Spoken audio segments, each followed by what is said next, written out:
नमस्कार दोस्तों आज यहाँ हम इंडियन जीके जो कि नेशनल जीके से संबंधित महत्वपूर्ण क्वेश्चंस आंसर डिस्कस करेंगे जो हरियाणा एसएससी के प्रीवियस ईयर्स क्वेश्चन से उठाकर लाए हूँ। जो ओरिजिनल क्वेश्चन पेपर से वही क्वेश्चन है दोस्तों जो हरियाणा एसएससी में 2016 से 2021 तक पूछे गए हैं। इस वीडियो में आपको एक ओवरव्यू मिलेगा कि किस तरह से और किस पैटर्न पर आधारित रिसेंटली हरियाणा एसएससी ने क्वेश्चन पुट किए हैं और आपने मिनिमम एफर्ट से मैक्सिमम आउटपुट लेना है दोस्तों। इसी के तहत दोस्तों क्वेश्चन स्टार्ट करते हैं। क्वेश्चन स्टार्ट करने से पहले हरियाणा का एग्ज़ाम है यानी कि हरियाणा एसएससी, तो हरियाणा के मैप के बारे में और थोड़े हरियाणा के जनरल फैक्ट है उनको जान लेते हैं दोस्तों। हरियाणा का एक इंडिया का पश्चिमोत्तर स्टेट है जो लैंड लॉक्ड स्टेट कह सकते हैं। इंडिया का एक लैंड लॉक्ड स्टेट है हरियाणा के बारे में। हरियाणा जब बना था 1966 में तो 7 ज़िले थे। वर्तमान में हरियाणा में 22 ज़िले हैं। हरियाणा में 22 ज़िले हैं। हरियाणा को पूरे भूभाग को जो 44,212 स्क्वायर किलोमीटर है, इसको 6 डिविजन्स में बांटा गया है। और आगे सब डिवीज़न 72 है दोस्तों। हरियाणा में सब डिवीज़न 72 में बांटा गया है। हरियाणा को 72 सब डिवीज़न है, 6 डिवीजन्स है। हरियाणा में तहसील है, रेवेन्यू तहसील 93 रेवेन्यू तहसील कह सकते हो आप। और सब तहसील उप तहसील 50 उप तहसील है हरियाणा में। वर्तमान में कहें तो हरियाणा में 50 उप तहसील है। सिटीज़ एंड टाउन हरियाणा में 154 है। और कम्युनिटी डेवलपमेंट ब्लॉक्स यानी कि आप कहें ब्लॉक हरियाणा में 140 ब्लॉक्स है दोस्तों। विलेज पंचायत 6222 विलेज पंचायत है फिलहाल हरियाणा में। ये दोस्तों कुछ फैक्ट्स थे हरियाणा के संबंधित जो आपको एक हरियाणा एसएससी का अभ्यर्थी होने के नाते पता तो होना ही चाहिए। आगे कुछ और हरियाणा के बारे में कुछ रैंकिंग्स जान लेते हैं दोस्तों। हरियाणा की कुछ रैंकिंग्स है उनका ओवरव्यू ले लेते हैं। हरियाणा एरिया के हिसाब से हरियाणा 21st पोजीशन पर है इंडिया में एरिया के हिसाब से। और पॉपुलेशन वाइज हरियाणा 18वें स्थान पर है हरियाणा पॉपुलेशन के हिसाब से दोस्तों। इकोनॉमी वाइज इकोनॉमी के हिसाब से हरियाणा 13वें स्थान पर है इंडिया में। यानी कहें तो भारत का 13वां सबसे बड़ा राज्य है हरियाणा इकोनॉमी के हिसाब से। HDI रैंकिंग जो ह्यूमन डेवलपमेंट इंडेक्स होता है दोस्तों, उसमें हरियाणा की रैंकिंग 11वीं रैंकिंग है। हरियाणा की 11वीं रैंकिंग है हरियाणा। ये कुछ रैंकिंग्स है हरियाणा की। अब क्वेश्चंस स्टार्ट कर लेते हैं जो इंडियन जीके नेशनल जीके से संबंधित है। फर्स्ट क्वेश्चन है दोस्तों, असहयोग आंदोलन के प्रमुख नेता हरियाणा में कौन थे? असहयोग आंदोलन के प्रमुख नेता कौन थे? तो इस क्वेश्चन का राइट आंसर होगा सी, लाला लाजपत राय। हरियाणा से संबंधित है, जो हिसार से हैं, वो प्रमुख नेता थे हरियाणा से। असहयोग आंदोलन का आपको पता होना चाहिए, जो 1920 में स्टार्ट हुआ था और फरवरी 1922 में चोरा चोरी की जो हत्याकांड था, उस कारण महात्मा गांधी जी ने असहयोग आंदोलन को वापस ले लिया था। तो इसका राइट आंसर होगा सी। नेक्स्ट क्वेश्चन देख लेते हैं। दिल्ली की गद्दी पर बैठने वाला अंतिम हिंदू शासक कौन था? तो इसका राइट आंसर होगा दोस्तों हेमचंद्र, यानी कि हेमचंद्र। इसका राइट आंसर होगा दिल्ली की गद्दी पर बैठने वाला अंतिम हिंदू शासक हेमचंद्र था। नेक्स्ट है, आला साहित्य की कौन सी विधा है? आला साहित्य की कौन सी विधा है? जैसा कि आपको पता ही है, हरियाणा एसएससी में साहित्य से संबंधित क्वेश्चंस पूछे जाते हैं, जिनमें से एक क्वेश्चन ये है। इसमें इस क्वेश्चन का राइट आंसर है लोकवीर गाथा, और हरियाणा से संबंधित है। लोकवीर गाथा कौन संबंधित है? ये हरियाणा की विधा वीर रस से संबंधित है। वीर रस की ये गाथा है, आला साहित्य है। नेक्स्ट है, निम्न में से कौन सी नदी अरब सागर में समाप्त होती है? अरब सागर में मिलने वाली प्रमुख रूप से दो नदियां हैं इंडिया में। एक कहें तो नर्मदा, दूसरी है तापी। नर्मदा या तापी दोनों नदियां अरब सागर में गिरती है। तो निम्न में से कौन सी नदी अरब सागर में समाप्त होती है? तो इसका राइट आंसर होगा डी, नर्मदा। ये ब्रह्मपुत्र, कृष्णा, कावेरी, ये सभी नदियां दोस्तों बंगाल की खाड़ी में जाकर गिरती हैं, इसलिए डी इस क्वेश्चन का राइट आंसर हो जाएगा। नेक्स्ट है, बाबर ने लोदियों को किस प्रथम युद्ध में हराया था?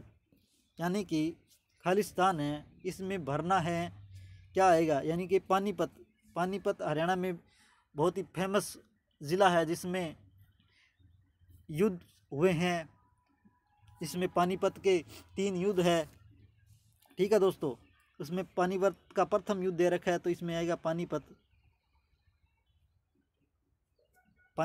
का प्रथम युद्ध। ठीक है, बाबर ने लोदियों को हराया था पानीपत के प्रथम युद्ध में। ये हुआ कब था? तो पानीपत का युद्ध हुआ था 1526 में। पहला युद्ध बोलते हैं इसको। दूसरा युद्ध हुआ था 1556 सॉरी, इससे द्वितीय युद्ध बोलते हैं। पानीपत का दूसरा युद्ध 1556 में हुआ था, और तीसरा युद्ध हुआ था 1761 को। ये तीसरा युद्ध बोलते हैं, पानीपत का तीसरा युद्ध बोलते हैं, जो 1761 में हुआ था। नेक्स्ट है दोस्तों, भगवत गीता तब तक कम प्रभावशाली थी जब तक देश द्वारा टीका नहीं लिखी गई थी। तो इसका राइट आंसर होगा दोस्तों सी, रामानुजाचार्य। सी इस क्वेश्चन का राइट आंसर होगा। आगे फुल फॉर्म है, इकोनॉमी से क्वेश्चन है। ESZ का अर्थ है तो दोस्तों ESZ का अर्थ है इको सेंसिटिव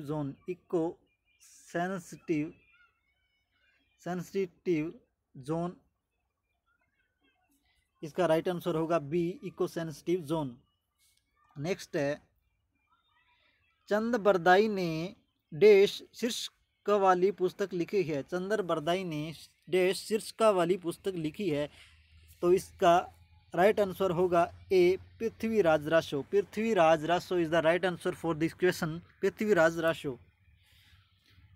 नेक्स्ट है, कार्तिक त्यौहार में देश में मनाया जाता है। कार्तिक त्यौहार कहने का मतलब है कार्तिक मास में से कौन सा त्यौहार है जो मनाया जाता है? इन 4 में से पोंगल, विशु, ओणम, नाहर सिंह महल। तो दोस्तों पोंगल केरला से संबंधित है, ओणम भी केरला से संबंधित है, उधर विशु असमीज एक फेस्टिवल है दोस्तों। तो ये तीनों तो हो नहीं सकते। नाहर सिंह महल फेस्टिवल है जो हमारे फरीदाबाद में मनाया जाता है। फरीदाबाद का एरिया है जो फरीदाबाद गुरुग्राम वाला, वहाँ बनाया जाता है। तो इसका राइट आंसर भी डी ऑप्शन होगा, कार्तिक त्यौहार नाहर सिंह महल में मनाया जाता है। D is the right answer for this question. Next है, वर्धन वंश का प्रथम राजा है। ये आपको बताना है दोस्तों, वर्धन वंश का प्रथम राजा। तो इसका राइट आंसर होगा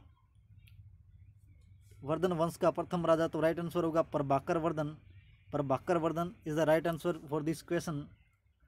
नेक्स्ट है, केंद्रीय खाद्य तकनीकी अनुसंधान संस्थान देश में केंद्रित है। केंद्रीय खाद्य तकनीकी अनुसंधान संस्थान मैसूर में केंद्रित है। Mysore is the right answer. Mysore आएगा, सी आएगा दोस्तों इसका। नेक्स्ट है, निम्नलिखित में से कौन सा भारत में एक संवैधानिक निकाय नहीं है। संवैधानिक निकाय नहीं है। वित्त आयोग संवैधानिक निकाय है, 280 आर्टिकल में वर्णन है, यानी जिनका संविधान के आर्टिकल में हम पढ़ते हैं, जो आर्टिकल में दिया होता है वो संवैधानिक निकाय होता है। जो भारतीय संविधान में लिखित नहीं है, जिनका वर्णन नहीं है, वो उनको विधिक आयोग बोलते हैं, विधिक निकाय बोलते हैं। ठीक है दोस्तों, भारत का अटॉर्नी जनरल ये भी है, भारत का सॉलिसिटर जनरल ये नहीं है, ये एक संवैधानिक निकाय नहीं है। अनुसूचित जाति और जनजाति आयोग ये भी है, तो सी इसका राइट आंसर हो जाएगा। नेक्स्ट है, भारतीय संसद में पंचायती राज विधेयक वर्ष में पारित हुआ था, यानी किस वर्ष पारित हुआ था भारतीय संसद में पंचायती राज विधेयक, तो ये इसका राइट आंसर होगा 1992। और दोस्तों आपको बता दूं कि 24 अप्रैल को पंचायती राज दिवस मनाया जाता है। 24 अप्रैल को पंचायती राज दिवस मनाया जाता है। ठीक है दोस्तों, 1992 इसका राइट आंसर होगा। नेक्स्ट है, ग्राम पंचायत का कार्यकाल है। ग्राम पंचायत का कार्यकाल है, तो ग्राम पंचायत का कार्यकाल आएगा 5 वर्ष। ये इजी सा क्वेश्चन था दोस्तों, पर ये इसी में कई बार इजी क्वेश्चन सी बहुत गलत हो जाए। जैसे आपको कुछ क्वेश्चन आगे मिलेंगे, आपको पता चल जाएगा कि हम जो आसान क्वेश्चन होते हैं उनको हम ज़्यादा गलत करते हैं। आगे देखेंगे क्वेश्चन है, क्षेत्रफल की दृष्टि से भारत का सबसे छोटा केंद्र शासित प्रदेश है। क्षेत्रफल की दृष्टि से सबसे छोटा केंद्र शासित प्रदेश भारत में कौन सा है, तो सी इस क्वेश्चन का राइट आंसर होगा लक्षद्वीप। लक्षद्वीप सबसे छोटा एरिया के हिसाब से सबसे छोटा एक यूटी है भारत की, और लक्षद्वीप की राजधानी है कवारती। कवारती लक्षद्वीप की क्या राजधानी है। आगे है, निम्नलिखित चरवाहा, आगे देख लेते हैं। निम्नलिखित चरवाहा बंजारा समुदाय को उनके मुख्य रहवासी राज्यों के साथ विचार करें। ये दोस्तों एनसीईआरटी से उठाया हुआ क्वेश्चन है, एनसीईआरटी से उठाया हुआ क्वेश्चन है। एज इट इज एनसीईआरटी में मिलेगा दोस्तों। ये एनसीईआरटी में दिया हुआ धनगढ़ महाराष्ट्र से है, रेखा जो रेकास है राजस्थान से, जो ऊँट पालने का एक जनजाति है, ऊँट पालती है, जो राजस्थान से, धनगर जो बंजारे हैं ये महाराष्ट्र से हैं। ये सेम क्वेश्चन जो सेम टॉपिक है धनगर रेखा, ये क्या है एनसीईआरटी से क्वेश्चन है। बहुत से क्वेश्चन दोस्तों हरियाणा एसएससी क्या एनसीईआरटी से उठाती है, इसलिए आपको मैं कहता हूँ रामबाण है, आप एनसीईआरटी कम से कम पढ़ के जाओ। आप किसी भी पब्लिकेशन की कोई भी बुक पढ़ने की जरूरत नहीं है, आप एनसीईआरटी पढ़ कर जाओ। आपको क्वेश्चन देखेंगे ना एग्जाम में, आपकी आंखें चमक जाएगी, क्योंकि एनसीईआरटी से उठाती है Haryana SSC mostly question. NCERT बहुत बड़ा सोर्स है हरियाणा एसएससी का। भारतीय संविधान में समानता के अधिकार के संबंध में निम्नलिखित कथनों पर विचार करें। तो अनुच्छेद 14 कानून के समक्ष सभी समान हैं, ये सही है। अनुच्छेद 16 सार्वजनिक रोजगार में समान, ये भी सही है। अनुच्छेद 17 अस्पृश्यता निषिद्ध, ये भी अनटचेबिलिटी से दिया हुआ है। उपाधियों का अनुमोदन ये नहीं है। 18 उपाधियों का अनुमोदन क्या है, अनुच्छेद आर्टिकल 18 है। उपाधियों का अनुमोदन से संबंधित जो इनाम वगैरह होते हैं उनसे संबंधित अनुच्छेद 18 है। तो 1 2 3 राइट है, तो डी इस क्वेश्चन का राइट आंसर हो जाएगा 1 2 3। नेक्स्ट है, निम्नलिखित में से कौन सा देश महान भौगोलिक रचना भारतीय उपमहाद्वीप में शामिल नहीं है, इंडियन सब कॉन्टिनेंट में शामिल नहीं है। कौन सा देश शामिल नहीं है भारतीय उपमहाद्वीप में, तो ए इसका राइट आंसर होगा म्यांमार, जिसे पहला बर्मा भी कहा जाता था। इसकी राजधानी है नेपिदा। नेपिदा इसकी राजधानी है। म्यांमार की राजधानी है नेपिदा। नेक्स्ट ये देख ले, भारत का वर्तमान विधि मंत्री कौन है। ये भी दोस्तों आपको पता होना चाहिए, आपने कमेंट बॉक्स में बताना है। जैसे आप आगे एग्जाम हो गया, यानी अब 2021 में भारत का कानून मंत्री कौन है, कहने का मतलब ये है, तो ये आपको कमेंट बॉक्स में बताना है। जो एग्ज़ाम हुआ था उसी मतलब 2018 या 19 में जो एग्ज़ाम हुआ उसमें कौन थे, इस तरह आपको एक बार जो जितने भी मिनिस्ट्री है, हरियाणा की मिनिस्ट्री है और सेंट्रल मिनिस्ट्री है इंडिया की, उसमें थोड़ी सी नज़र मार के आपको जाना ज़रूर। नीली क्रांति देश से संबंधित है। नीली क्रांति दोस्तों संबंधित है मछली से, मछली उत्पादन से संबंधित है नीली क्रांति। और तिलहन से संबंधित है, तिलहन और दालों से पीली क्रांति। पीली क्रांति संबंधित है तिलहन से, दालों से। दूध व्हाइट क्रांति, सफ़ेद क्रांति, ठीक है, सफ़ेद क्रांति। आगे है, एक दिए गए स्थान और समय पर वायुमंडल की स्थिति को देश कहते हैं। ये ज्योग्राफी से क्वेश्चन है, ज्योग्राफी से, तो इसे जलवायु कहते हैं। तो ए इस क्वेश्चन का राइट आंसर हो जाएगा जलवायु। दिए गए एक स्थान और समय पर वायुमंडल की स्थिति को कहते हैं, ठीक है। नेक्स्ट है, साहिवाल देश एक की एक किस्म है। साहिवाल क्या है? साहिवाल क्या है? एक गाय है, डी की किस्म है। पर वैसे साहिवाल पूछे तो साहिवाल एक पाकिस्तान का क्या ज़िला है? साहिवाल एक पाकिस्तान का ज़िला है। साहिवाल क्या है? पाकिस्तान का एक ज़िला है। इसमें जिस प्रांत में वहाँ पर भी उस एरिया में जो गायें पाई जाती है उसे साहिवाल की प्रजाति की गायें कहते हैं, ठीक है दोस्तों। आगे है, भारत की स्वतंत्रता अधिनियम 1947 के पारित होते ही भारत तुरंत बन गया था। भारत क्या बन गया था ये बताना है दोस्तों आपको। गणतांत्रिक राज्य है, लोकतांत्रिक राज्य है, डोमिनियन राज्य है, धर्मनिरपेक्ष राज्य है। तो सी इस क्वेश्चन का राइट आंसर होगा, डोमिनियन राज्य। आपको बता दूंगे दोस्तों, गणतांत्रिक राज्य यानी रिपब्लिक स्टेट तो भारत तब बना था जब हमारा संविधान कॉन्स्टिट्यूशन लागू हो गया था, ठीक है दोस्तों, तब बना था। यानी कि 26 जनवरी 1950 को भारत के रिपब्लिक स्टेट बन गया था। नेक्स्ट है, शीत युद्ध के संबंध में निम्नलिखित में से कौन सा कथन गलत है? यह एक आदर्शवादी युद्ध है। यूएसएसआर और अमेरिका युद्ध में सीधे शामिल थे, ये राइट है। यह सोवियत यूनियन और यूएसए के गुटों के बीच प्रतिस्पर्धा है, यानी कि कंपटीशन है, ये भी सही है। यह विश्व में प्रेरित हथियारों की दौड़ है, ये भी सही है। तो इसका राइट आंसर होगा ए, यह एक आदर्शवादी युद्ध है। ये क्या है इस क्वेश्चन के अनुसार? ये गलत है, इस क्वेश्चन के अनुसार ये राइट है, ए आ जाएगा, ठीक है दोस्तों। आगे है, लोकसभा चुनाव लड़ने के लिए किसी को न्यूनतम डैश आयु प्राप्त होनी चाहिए। लोकसभा के लिए आयु है दोस्तों 25 वर्ष, चुनाव लड़ने के लिए 25 वर्ष है। और राज्यसभा में कितनी है? 35 वर्ष है। राज्यसभा में सदस्य की आयु कितनी है? मिनिमम आयु 35 वर्ष है। और राज्यपाल की भी 35 वर्ष है, राष्ट्रपति की भी 35 वर्ष है। इस तरह आपको कुछ पता होनी चाहिए दोस्तों। आगे है, पृथ्वी के चारों ओर अदृश्य गैस की चादर कहलाती है। अदृश्य गैस की चादर कहलाती है, क्या कहलाती है दोस्तों? वायुमंडल। तो वायुमंडल इसका राइट आंसर हो जाएगा डी, वायुमंडल। नेक्स्ट है, आंतरिक ग्रह कहलाने वाला ग्रहों का समूह है। आंतरिक ग्रह, इनर जो प्लैनेट्स है, इनर प्लैनेट्स है, कौन सा प्लैनेट्स है जो उसका समूह है, इनर प्लैनेट्स। तो इसका राइट आंसर होगा बुध, शुक्र, पृथ्वी और मंगल। डी इस क्वेश्चन का राइट आंसर हो जाएगा, क्योंकि ये इनर ग्रह है दोस्तों, क्योंकि आंतरिक ग्रह है यो, ठीक है। इसके मंगल और बृहस्पति के बीच जो स्पेस है, ठीक है दोस्तों, स्पेस है। और ये बृहस्पति से स्टार्ट हो जाता है बाह्य ग्रह। बृहस्पति से आगे जो भी है, नेपच्यून, शनि, ये सभी क्या है? बाह्य ग्रह है। और जो बुध, शुक्र, पृथ्वी और मंगल के आंतरिक ग्रह है।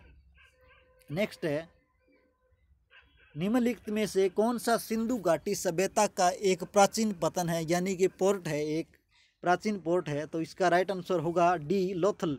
लोथल राइट आंसर होगा, जो गुजरात में पड़ता है, गुजरात में है। तो मॉडर्न आधुनिक समय में देखें तो लोथल गुजरात में है दोस्तों, ठीक है। तो ये कि एक सिंधु घाटी सभ्यता का ये प्राचीन पतन था, जो पोर्ट था। नेक्स्ट है, भारतीय साक्ष्य अधिनियम देश में अस्तित्व में आया था। यानी कि इंडियन एविडेंस एक्ट है वो कब एग्जिस्टेंस में आया था? तो इसका राइट आंसर होगा सी, 1 सितंबर 1872 में। 1 सितंबर 1872 इसका राइट आंसर हो जाएगा सी। नेक्स्ट है 1556 में अकबर की मुगल फौजों को हराने के बाद इस राजा ने विक्रमादित्य की उपाधि धारण की थी। तो किसने की थी? तो इसका राइट आंसर हो जाएगा बी, हेमचंद्र। हेमचंद्र ने अकबर की मुगल फौजों को हराने के बाद विक्रमादित्य की उपाधि धारण की थी, जो एक बहुत बड़ी उपाधि थी दोस्तों, जो उस टाइम में राजा अक्सर लिया करते थे। ये उससे विक्रम आदित्य की उपाधि हेमचंद्र के पहले भी राजा लिया करते थे, ठीक है, जो बड़ी जीत होने के बाद। आगे है स्वाभिमान आंदोलन देश द्वारा शुरू किया गया था। स्वाभिमान आंदोलन दोस्तों आपको बता दूं रामन स्वामी नायकर जी के द्वारा शुरू किया गया था, जो एक के है रामा स्वामी नायकर द्वारा शुरू किया गया था स्वाभिमान आंदोलन, जो केरला से संबंधित थे, रामा स्वामी नायकर। नेक्स्ट है भारत में खाद्य सुरक्षा अधिनियम। भारत में खाद्य सुरक्षा अधिनियम देश वर्ष में लागू हुआ था। तो इसका राइट आंसर हो जाएगा सी, 2013 में लागू हुआ था। ठीक है दोस्तों, ये आपको सही नहीं मानना है। जो टिक लगे हुए हैं ये किसी के क्वेश्चन पेपर, किसी बच्चे का क्वेश्चन पेपर है, इसको आपने सही नहीं मानना है। जो मैं बता रहा हूँ टिक कर रहा हूँ वही क्वेश्चन आंसर आपको सही मानना है। ठीक है दोस्तों, आगे देख लेते हैं, हरियाणा जी का भी कर लेते हैं। ये कौन सा क्वेश्चन है? हरियाणा का ही है। 2011 की जनगणना के अनुसार हरियाणा की जनसंख्या भारत की जनसंख्या कितना है? 2%। 2% इसका राइट आंसर हो जाएगा 2%। नेक्स्ट है भारत का प्रथम आम चुनाव देश में हुआ था। तो दोस्तों प्रथम आम चुनाव है दोस्तों, ये बहुत ही आसान क्वेश्चन है, पर ये मोस्टली कैंडिडेट का गलत होता है, क्योंकि कैंडिडेट ये देखो ये इस बच्चे ने भी 1951 से 52 कर रखा है, पर ये गलत है। इसका राइट आंसर होगा 1950-51। तो दोस्तों इस तरह आपको क्या एग्ज़ाम हॉल में आप प्रेजेंस ऑफ माइंड रखना है। प्रेजेंस ऑफ माइंड बहुत मैटर करता है दोस्तों। आपके आसान से क्वेश्चन से बहुत गलत हो जाते हैं, सिली मिस्टेक्स बोलते हैं जिनको, बहुत होती है दोस्तों। इसलिए आपको बार बार रिवीजन करना है। इसका एक ही इलाज है, आप रिवाइज कर दीजिए, जितना हो सकता है रिवाइज कीजिए। ज़्यादा फालतू पढ़ने की कोशिश मत कीजिए। आप जितना आपने ग्रेस्प किया है वही एग्ज़ाम में काम आएगा, और बार बार रिवीजन कीजिए। नेक्स्ट है निम्नलिखित में से कौन से प्रेसिडेंसी शहर अंग्रेजों ने भारत में स्थापित किए थे? तो दोस्तों मद्रास, बंगाल, दिल्ली तो नहीं हो सकता, बॉम्बे, बंगाल, मद्रास, बॉम्बे, बंगाल, मद्रास, और ये इसका राइट आंसर हो जाएगा, क्योंकि दिल्ली नहीं हो सकता। दिल्ली है तीनों में, तो ये नहीं हो सकता। बॉम्बे, मद्रास और बंगाल इसका राइट आंसर हो जाएगा। तो 3 प्रेसिडेंसी शहर अंग्रेजों ने स्थापित किए थे। नेक्स्ट है अंतर्राष्ट्रीय आर्कटिक अनुसंधान बेस नॉर्वे पर भारत के सबसे पहले अनुसंधान स्टेशन का नाम था। तो इस स्टेशन का नाम था सी, हिमाद्री। हिमाद्री था इस स्टेशन का नाम, जो अंतर्राष्ट्रीय आर्कटिक अनुसंधान बेस है। तो सी इस क्वेश्चन का राइट आंसर हो जाएगा। नेक्स्ट है भारत छोड़ो आंदोलन कब शुरू हुआ था? भारत छोड़ो आंदोलन 8 अगस्त 1942 को शुरू हुआ था। 8 अगस्त 1942 को शुरू हुआ था, जिसमें महात्मा गांधी जी ने करो या मरो का नारा दिया था। करो या मरो का नारा दिया था। 1942 में स्टार्ट हुआ था भारत छोड़ो आंदोलन। और सविनय अवज्ञा आंदोलन, सविनय अवज्ञा आंदोलन आपको बता दूं दोस्तों, सविनय अवज्ञा आंदोलन 1930 में स्टार्ट हुआ था, जो दांडी मार्च की यात्रा उसमें महात्मा गांधी जी ने की थी, और उनके साथ 78 अनुयायी थी। ठीक है, ये कब हुआ था? 1930 में। दांडी कहाँ है? प्रेजेंट टाइम में गुजरात में है। और भारत छोड़ो आंदोलन 8 अगस्त 1942 को स्टार्ट हुआ था। नेक्स्ट है चुनाव आयोग में नामांकन दाखिल करते समय एक उम्मीदवार को हलफनामा देना अनिवार्य है। यह हलफनामे का क्या मतलब है? इस हलफनामे का क्या मतलब है, नहीं को ये आपको बताना है। तो इसका राइट आंसर हो जाएगा संपत्ति और उपरोक्त आपराधिक मामलों का विवरण देना। सी इस क्वेश्चन का राइट आंसर हो जाएगा, संपत्ति और आपराधिक मामलों का विवरण देना। ठीक है दोस्तों, सी इसका राइट आंसर हो जाएगा। नेक्स्ट है रोलेट एक्ट अधिनियम किस वर्ष में पारित किया गया था? रोलेट एक्ट अधिनियम, जिसे महात्मा गांधी जी ने काला कानून कहा था, वो 21 मार्च 1919 में पारित किया गया था। रोलेट एक्ट अधिनियम, जिसमें क्या संशय या शक के आधार पर भी पुलिस के अभी जो सत्याग्रही थे उनको, क्रांतिकारियों को जेल में डाल सकती थी केवल सत्य के आधार पर ही, और उन पर कोई भी दलील नहीं दी जा सकती, यानी कि कोर्ट में नहीं जाया जा सकता था। तो एक तरह से इसे गांधी जी ने काला कानून कहकर संबोधित किया था। तो सी इस क्वेश्चन का राइट आंसर हो जाएगा 21 मार्च 1919। नेक्स्ट है, मेसोपोटामियस के द्वारा प्रयोग करने वाला प्रारंभिक भाषा थी। मेसोपोटामिया द्वारा प्रयोग करने वाले प्रारंभिक भाषा थी सुमेरियन। ए इस क्वेश्चन का राइट आंसर हो जाएगा सुमेरियन, ना कि ग्रीक, ब्राह्मी, लैटिन। सुमेरियन आएगा, इस क्वेश्चन का राइट आंसर हो जाएगा दोस्तों सुमेरियन। नेक्स्ट है, शरणार्थियों हेतु संयुक्त राष्ट्र उच्च आयुक्त का मुख्यालय कहाँ स्थित है? तो इसका राइट आंसर हो जाएगा बी, जिनेवा में स्थित है। जिनेवा कहाँ है दोस्तों? स्विट्जरलैंड में है, जहाँ और भी बहुत इंस्टीट्यूशन के हेडक्वार्टर्स आपको मिलेंगे। नेक्स्ट है, रबी की फसल देश के अंत में बोई जाती है। रबी की फसल यानी कि जो गेहूं, चना, सरसों है, ये क्या है? इसका राइट आंसर होगा ए, अक्टूबर के अंत में बोई जाती है और नवंबर के फर्स्ट, पहला हाफ बोल सकते हैं आप, 15 तारीख तक बोई जाती है रबी की फसल। तो इसका ए राइट आंसर हो जाएगा अक्टूबर में। नेक्स्ट है, सरकार के संघीय स्वरूप की सर्वाधिक भिन्न और महत्वपूर्ण विशेषता है। मोस्ट एप्रोप्रिएट ऑप्शन आपको पिक करना है। प्रत्येक राज्य में सर्वोच्च न्यायालय है, 2 नागरिकताएं होना, एक केंद्र सरकार और दूसरी राज्य सरकार की, यह भी नहीं है। ऐसा सिस्टम आपको कहाँ मिलेगा? अमेरिका में मिलेगा। केंद्र और राज्यों के बीच कार्यपालिक शक्तियों का समान बंटवारा। आगे देखते हैं, राज्य सरकारों में संघ या एकात्मक संरचना से पृथक होने की शक्ति। तो इसकी राइट आंसर होगा सी, केंद्र और राज्यों के बीच कार्यपालिक शक्तियों का समान बंटवारा। सी इस क्वेश्चन का राइट आंसर हो जाएगा। ये क्या, एक फेडरल स्टेट का जो है सर्वाधिक भिन्न और महत्वपूर्ण विशेषता है। और आपको बता दूं कि फेडरल स्ट्रक्चर है, इंडिया के फेडरल स्ट्रक्चर कहाँ से लिया गया? ये कनाडा से लिया गया है। पता ही होगा दोस्तों आपको, जैसे हमने कॉन्स्टिट्यूशन है हमारा, भारतीय संविधान में बहुत से प्रावधान है जो हमने बाहरी विदेशी जो देश है उनसे लिए हैं। ठीक है दोस्तों, जैसे नीति निर्देशक सिद्धांत है आयरलैंड से, बहुत ही फेमस क्वेश्चन है, हर एक एग्जाम्स में पूछा ही जाता है। इसी तरह फेडरल स्ट्रक्चर है, हमने कनाडा से लिया है। जैसे समवर्ती सूची है वो कहाँ? ऑस्ट्रेलिया से लिया गया। ठीक है दोस्तों, इसी तरह आपने वो रिवाइज करके जाना है आपने। आगे है,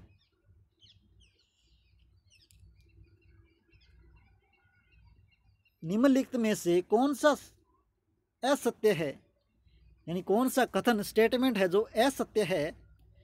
1935 का भारत सरकार अधिनियम प्रांतीय लोक सेवा आयोग की स्थापना से संबंधित है। नेक्स्ट है, 1909 का भारत सरकार का अधिनियम मुस्लिमों के पृथक चुनाव का प्रावधान करता है। 1919 का भारत सरकार अधिनियम ने देश में प्रथम बार द्विसदनीय और प्रत्यक्ष चुनाव की शुरुआत की। नेक्स्ट है, 1947 भारत की स्वतंत्रता और अधिनियम ने कॉमनवेल्थ देशों के समूह में भारत को शामिल किया। तो इसका राइट आंसर हो जाएगा ए, क्योंकि दोस्तों ये 1935 नहीं आएगा, यहाँ 1919 में भारत सरकार अधिनियम प्रांतीय लोक सेवा आयोग की स्थापना से संबंधित है, और सभी ये सही है। ठीक है दोस्तों, इस क्वेश्चन के पॉइंट ऑफ व्यू से ए इसका राइट आंसर हो जाएगा, और ये कथन वैसे सभी सही है। ठीक है दोस्तों, नेक्स्ट है, निम्नलिखित में से हिमाचल प्रदेश में नहरी सिंचाई प्रणाली कौन सी नहरी सिंचाई प्रणाली है? जैसे दोस्तों हरियाणा पंजाब में आप देख लीजिए ट्यूबवेल है और नहर है,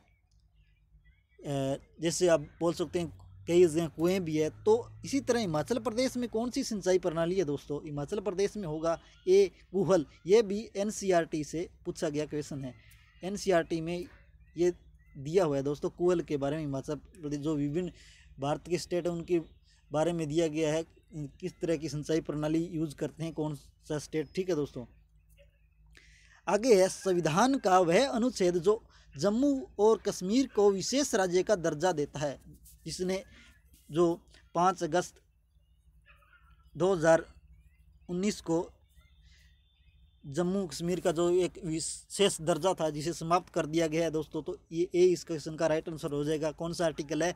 370, और इसके साथ एक और था, कौन सा था? 35 से। ठीक है दोस्तों, ये भी साथ में समाप्त कर दिया है 370। ये इस क्वेश्चन का राइट आंसर हो जाएगा। नेक्स्ट है, अगस्टस द्वारा स्थापित किए गए साम्राज्य का प्रथम सम्राट कौन? प्रथम सम्राट देश के नाम से पुकारा जाता था, तो इसका राइट आंसर हो जाएगा B, principate. Principate is the right answer for this question. ठीक है दोस्तों, बी इस क्वेश्चन का राइट आंसर हो जाएगा। नेक्स्ट है, अकबर देश का पुत्र था। अकबर यानी कि किसका पुत्र था? अकबर पुत्र था बी, हुमायूं का पुत्र था। हुमायूं किसका पुत्र था? बाबर का पुत्र था। ठीक है दोस्तों, हुमायूं किसका पुत्र था? बाबर का पुत्र था। और अकबर का पुत्र कौन था? अकबर का पुत्र कौन था भाई? जहांगीर। ठीक है दोस्तों, जहांगीर अकबर का पुत्र था। और जहांगीर का पुत्र कौन था? शाहजहां था और दारा शिकोह था। और शाहजहां का पुत्र कौन था? औरंगजेब था। इसी तरह इनका क्या रैंक चलती है, जैसे अकबर का जहांगीर हो गया, जहांगीर के बाद शाहजहां, दारा शिकोह और उसके बाद औरंगजेब। ठीक है दोस्तों, नेक्स्ट है, गुप्त वंश के बाद ईसा की 6ठी सदी के मध्य देश में पंजाब पर वर्चस्व स्थापित किया था, यानी प्रभुत्व स्थापित किया था, डोमिनेट किया था पंजाब पर। किसने किया था? तो इसका राइट आंसर होगा डी, हुण। हुण इसका राइट आंसर हो जाएगा। गुप्त वंश के बाद ईसा की 6ठी सदी के मध्य पंजाब में हुणों ने अपना वर्चस्व स्थापित किया था। नेक्स्ट है दोस्तों, नेक्स्ट है, देश कांग्रेस ने लाहौर में हुए अधिवेशन में पूर्ण स्वराज को अपना लक्ष्य बनाया था। पूर्ण स्वराज वाला टॉपिक बड़ा इंपॉर्टेंट है दोस्तों, इसको आप करके ही जाने कौन से एग्जाम में जाओ आप। तो इसका राइट आंसर होगा ए, 1929। 1929 में कांग्रेस में ने लाहौर अधिवेशन में पूर्ण स्वराज की मांग की थी। 1929 का राइट आंसर हो जाएगा। नेक्स्ट है, इल्तुतमिश किस वंश का राजा था? इल्तुतमिश किस वंश का राजा था? तो ये दिल्ली सल्तनत से संबंधित क्वेश्चन है। इल्तुतमिश गुलाम वंश का संस्थापक था। इल्तुतमिश को गुलाम वंश का संस्थापक माना जाता है। बी इस क्वेश्चन का राइट आंसर होगा। नेक्स्ट है, 1946 में भारत की संविधान सभा के अंतरिम सभापति कौन थे? अंतरिम सभापति पूछा है दोस्तों। संविधान सभा के अंतरिम सभापति जो सर्वश्रेष्ठ यानी वरिष्ठ नेता थे, तो इनका राइट आंसर हो जाएगा सी, सच्चिदानंद सिन्हा। सच्चिदानंद सिन्हा जो 1946 में भारत की संविधान सभा के अंतरिम सभापति सच्चिदानंद सिन्हा थे, जो एक वरिष्ठ नेता थे। नेक्स्ट है, स्वतंत्रता व्यक्ति के व्यक्तित्व में बाह्य अवरोध के बिना अभिव्यक्त करने की आज़ादी है, यह कथन किसका है? हरियाणा एसएससी में इसी तरह के क्वेश्चन, कई क्वेश्चन पूछे जाते हैं, 1 या 2 क्वेश्चन हर एग्जाम में पूछे गए हैं इस तरह के क्वेश्चन। और ये क्वेश्चन आप ऐसे नहीं कह सकते सिलेबस से बाहर है, ये भी क्वेश्चन एनसीईआरटी से है। एनसीईआरटी से ये क्वेश्चन उठाया गया है और ये पॉलिटी से संबंधित क्वेश्चन है। इसका राइट आंसर होगा प्रोफेसर GDH कोले। प्रोफेसर GDH कोले यानी एक स्टेटमेंट बेस्ड क्वेश्चन है। जैसे फिलोसोफर है, उनकी स्टेटमेंट दी होती है और बताना होता है और किस फिलोसोफर की ये स्टेटमेंट है। ये भी हरियाणा एसएससी का एक ट्रेंड रहा है इस तरह के क्वेश्चन पूछने का। नेक्स्ट है, भूकंप की तरंगों को अभिलेखित करने का उपकरण का क्या नाम है? ये इजी सा क्वेश्चन है। इसका राइट आंसर है ए, सिस्मोग्राफ। ए, सिस्मोग्राफ जो भूकंप की तरंगों को क्या है अभिलेखित करने वाला एक यंत्र है सिस्मोग्राफ। बेरोग्राफ यानी प्रेशर से संबंधित है। ठीक है दोस्तों, बेरोग्राफ प्रेशर से संबंधित हो गया। नेक्स्ट है, रामचरितमानस के रचयिता कौन है? ये भी बिल्कुल आसान क्वेश्चन पूछा गया दोस्तों। रामचरितमानस सी, तुलसीदास हो गया। आगे नेक्स्ट है क्वेश्चन, नेक्स्ट है, निम्नलिखित में से कौन सा विश्व का सबसे बड़ा महासागर है? ज्योग्राफी का क्वेश्चन है, सबसे बड़ा महासागर। तो डी इस क्वेश्चन का राइट आंसर हो जाएगा, प्रशांत महासागर सबसे बड़ा महासागर है दोस्तों। ठीक है दोस्तों, प्रशांत महासागर।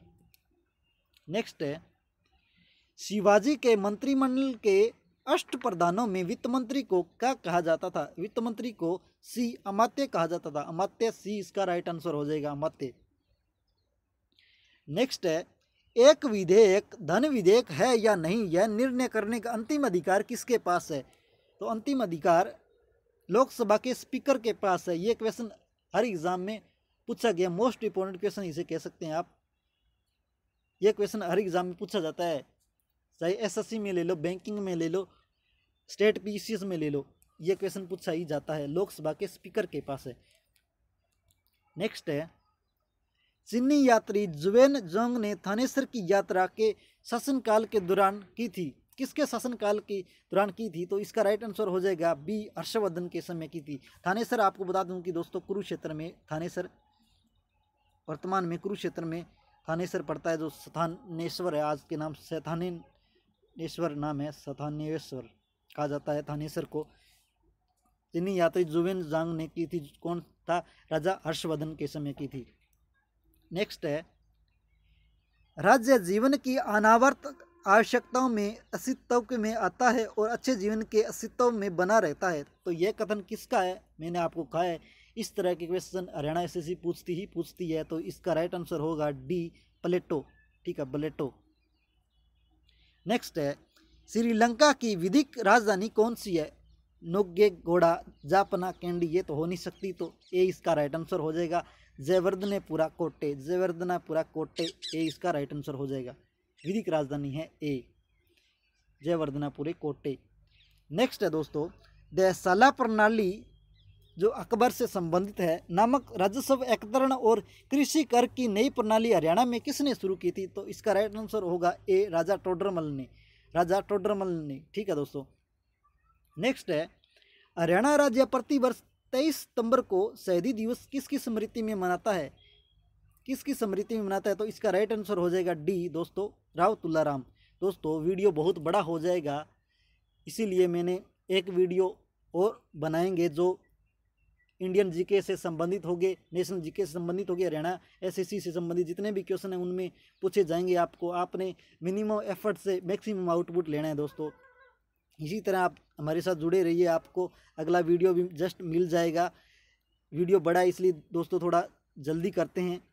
नेक्स्ट है, निम्नलिखित में से कौन सा आर्टिकल है प्रोविजन करता है कि राज्य धर्म, वंश, लिंग, जाति, उत्पत्ति के स्थान के आधार पर किसी नागरिक को वंचित नहीं करेगा? तो कौन सा आर्टिकल है दोस्तों? तो इसका राइट आंसर हो जाएगा सी, राज्य धर्म, वंश, लिंग, जाति, उत्पत्ति स्थान के आधार पर किसी नागरिक को वंचित नहीं करेगा। तो 15 आर्टिकल है। 14 समानता के आधार पर है, 16 क्या है, सभी नौकरियों में क्या समान अवसर मिलने की। ठीक है, ये। नेक्स्ट है, किस वर्ष कोलंबस वेस्ट इंडीज द्वीप तक पहुंचा था? किस वर्ष पहुंचा था? तो इसका राइट आंसर हो जाएगा ए, 1492 में। नेक्स्ट है, निम्नलिखित में से किस विषय पर केंद्रीय और राज्य सरकार दोनों कानून बना सकते हैं? ऐसी कौन सी सूची है, शेड्यूल है जिस पर केंद्र सरकार और राज्य सरकार दोनों मिलकर कानून बना सकते हैं? तो ऐसी सूची को समवर्ती सूची कहते हैं। तो सी इस क्वेश्चन का राइट आंसर हो जाएगा, समवर्ती सूची। केंद्रीय सूची पर केवल सेंट्रल गवर्नमेंट ही कानून बना सकती है। राज्य सूची पर केवल राज्य सरकार कानून बना सकती है। केवल नहीं कह सकते, पर सेंट्रल चाहे तो राज्य सूची के विषय पर भी कानून बना सकती है। नेक्स्ट है, और जो अवशिष्ट विषय होते हैं ये भी बता देता हूँ आपको। अवशिष्ट विषय पर कानून बनाने का अधिकार सेंट्रल सरकार को है। ठीक है दोस्तों, सेंट्रल सरकार अंतिम है, उसको अधिकार है अवशिष्ट विषय पर कानून बनाने का। और समवर्ती सूची कहाँ से लिया गया दोस्तों? ऑस्ट्रेलिया से लिया गया समवर्ती सूची। नेक्स्ट है, अमुक्ता माल्यदा पुस्तक किसने लिखी है? तो इसका राइट आंसर हो जाएगा ए, कृष्णदेवराय। कृष्णदेवराय प्रथम ने लिखी है अमुक्ता माल्यदा, ए, कृष्णदेवराय। नेक्स्ट है, बीज बचाओ आंदोलन पहले कहाँ शुरू हुआ था? दोस्तों ये गढ़वाल क्षेत्र में शुरू हुआ था। तो इसका राइट आंसर हो जाएगा डी, उत्तराखंड, उत्तरांचल में शुरू हुआ था बीज बचाओ आंदोलन। नेक्स्ट है, शीत युद्ध की स्थिति के प्रकोप का सही कारण कौन सा है? सही कारण कौन सा है? शीत युद्ध वाला 2 बार आ गया दोस्तों। दूसरे विश्व युद्ध में एक्स बल की हार, अमेरिका द्वारा हिरोशिमा और नागासाकी पर बमबारी, जापान द्वारा पर्ल हार्बर पर आक्रमण, प्रतिद्वंदी शक्तियों के रूप में अमेरिका और सोवियत संघ का उभार। तो इसका राइट आंसर हो जाएगा डी इसका राइट आंसर हो जाएगा। नेक्स्ट है, संविधान में किस संशोधन द्वारा संपत्ति के अधिकार को मौलिक अधिकारों की सूची से हटा दिया गया था? तो इसका राइट आंसर हो जाएगा ए, 44वें संविधान संशोधन द्वारा हटा दिया गया था। ठीक है दोस्तों, और 42वें संविधान संशोधन को एक छोटा संविधान भी कहा जाता है। ठीक है दोस्तों, उसमें बहुत सारे संवैधानिक संशोधन हुए थे, इसलिए इसे छोटा संविधान भी कहा जाता है। तो कब हुआ था? 1976 में हुआ था 42वां संविधान संशोधन। 1944 कब हुआ था? 1978 में 44वां संविधान संशोधन हुआ था। नेक्स्ट है, बौद्ध धर्म के महायान पंथ के संबंध में निम्नलिखित में से कौन सा कथन सत्य है? कौन सा कथन सत्य है? वे बृहत्तर वामन का संदर्भित करते हैं। भी प्रारंभिक अनुयायियों को न्यून वाहन कहा जाता था। सी, बुद्ध की छवि की पूजा इस पंथ की एक महत्वपूर्ण परंपरा थी। तो इसका राइट आंसर हो जाएगा डी, उक्त सभी सारे। डी इस क्वेश्चन का राइट आंसर हो जाएगा। नेक्स्ट है, प्रधानमंत्री कितने समय तक अपने पद पर रह सकता है? प्रधानमंत्री अपने पद पर कितने समय तक विराजमान रह सकता है? तो इसका राइट आंसर हो जाएगा डी, जब तक उसे लोकसभा में बहुमत दल का विश्वास मत प्राप्त होता है तभी तक रह सकता है। देखिए क्वेश्चन देखिए, जब तक वह संसद सदस्य एमपी और लोकसभा में बहुमत दल का प्राप्त है, गलत नहीं। जब तक राष्ट्रपति उसे अपने पद पर रखना चाहते ना, बिल्कुल नहीं। तो इसका राइट बी और डी बिल्कुल नहीं। तो डी इस क्वेश्चन का राइट आंसर हो जाएगा, यानी कि उसे तब तक रह सकता है जब तक उसे बहुमत दल का विश्वास मत प्राप्त होता है। ठीक है। नेक्स्ट है, ग्राम पंचायत चुनाव लड़ने के लिए किसी उम्मीदवार की न्यूनतम आयु कितनी होनी चाहिए? न्यूनतम आयु कितनी होनी चाहिए? ये बिल्कुल आसान क्वेश्चन है और इसको मैक्सिमम कैंडिडेट्स गलत कर आते हैं। तो इसका 21 वर्ष राइट आंसर हो जाएगा। कोई 18 वर्ष कर देते हैं और कोई 25 वर्ष। ठीक है दोस्तों, तो 21 वर्ष इसका राइट आंसर हो जाएगा।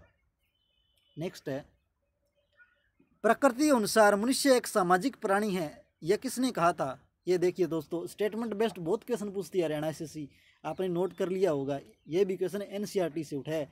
ए इस क्वेश्चन का राइट आंसर हो जाएगा अरस्तु। ए इस क्वेश्चन का राइट आंसर हो जाएगा क्या? अरस्तु।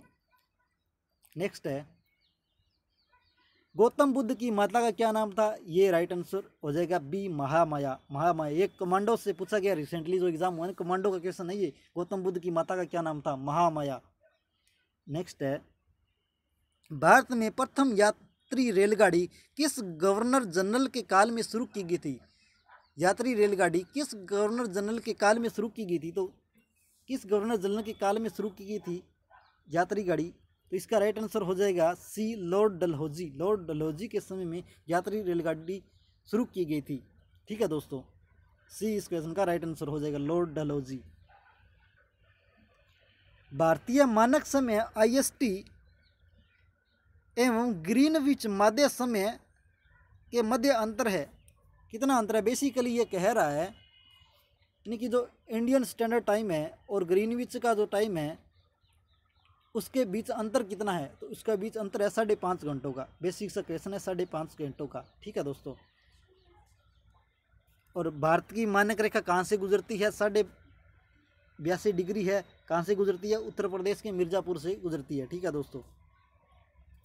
नेक्स्ट है, कोयना परियोजना द्वारा विद्युत आपूर्ति बड़े शहरों में शामिल है। कोयना दोस्तों आपको बता देता हूँ, एक बांध है जिसमें महाराष्ट्र के एरिया में, महाराष्ट्र का जो रीजन है उसमें क्या है, इस कोयना बांध के बनने के बाद कई विश्लेषक कहते हैं कि इसके बाद उस एरिया में भूकंप को बार बार भूकंप की क्या फ्रिक्वेंसी देखी गई है, यानी कि भूकंप ज़्यादा आने लग गया है उसमें कोयना बांध बनने के बाद। इस तरह ये इसका राइट आंसर होना चाहिए पुणे और मुंबई। बी इस क्वेश्चन का राइट आंसर होना चाहिए, पुणे और मुंबई में है दोस्तों, क्योंकि कोयना बांध मुंबई में स्थित, मुंबई नहीं महाराष्ट्र में स्थित बांध है कोयना परियोजना। ठीक है दोस्तों।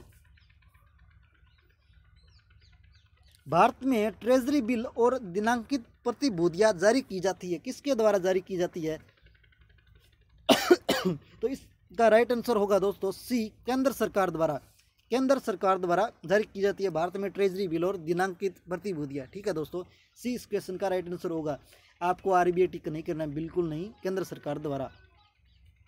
नेक्स्ट है, देश में निवेश के प्रोत्साहन के लिए आरबीआई क्या करेगा। देश में क्या है, निवेश को, इन्वेस्टमेंट बढ़ाना है, आप क्या करोगे, क्या इंक्रीज करोगे सीआरआर को, सीआरआर को आप बढ़ाएंगे क्या, बिल्कुल नहीं, सीआरआर को बढ़ाना थोड़ी ना है। बैंक दर बढ़ा सकते हैं, बिल्कुल नहीं, बैंक दर थोड़ी बढ़ाएंगे, बैंक दर को कम करेंगे, जिससे क्या बैंक लोन क्या बैंक रेट कम होगी, जिससे क्या लोग लोन ज़्यादा लेंगे, जिससे इन्वेस्टमेंट होगा और इन्वेस्टमेंट से फाइनली डेवलपमेंट होगा। ठीक है दोस्तों, तो सीआरआर कम कर सकता है, बिल्कुल सीआरआर कम कर सकता है, ये इसका राइट आंसर होगा। अंतर्राष्ट्रीय ऋण लेगा, ये कोई इसका है नहीं, सीआरआर कम कर सकता है, बी इस क्वेश्चन का राइट आंसर हो जाएगा। नेक्स्ट है, who was the first chairman of the planning commission now NITI Aayog.